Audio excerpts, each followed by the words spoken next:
The St. Michael prayer, there's actually 3 forms of it. The first was the original form written by Pope Leo XIII. The original form. This form is forbidden everyone's use. No one can use it anymore. Its use was suppressed in 1921, I think.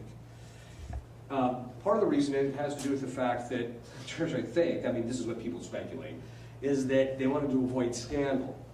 Because in the prayer, it talks about how it prays to God and says, drive these demons out who dare to lay siege to the highest treasuries of the church. In other words, that they're going to infiltrate the highest levels of the church.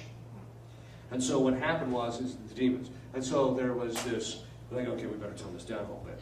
Then what happens is they come out with a redacted version, which is the one that's currently in the 1962 Roman ritual. That, when they first put this out, Pope Leo XIII said anybody can use this, and they recommended even lay people use it. In 1921, they restricted that use, and then they also restricted its use except for priests who had delegation from their bishop. Then, in 1984, or was it 80?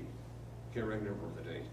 The Congregation for the Doctrine of the Faith came out and says, now, any priest can use this form of the prayer without further permission from his bishop, but lay people are forbidden its use.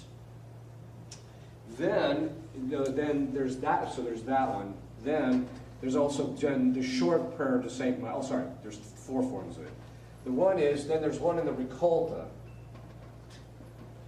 which is actually a longer version of the one that we say at the end of Mass, St. Michael the Archangel, defend us in battle, be a protection of the snares of the devil. That's the short form.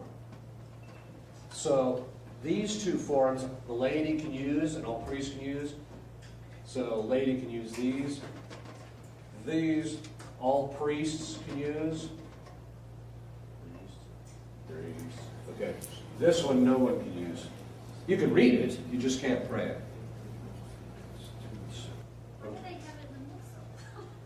Well, the reason it was in the missal, right? The reason it was in the missal is because when it was first promulgated, it was recommended that lay people pray it. So is this like a sin that I have to confess now? I have no idea. No.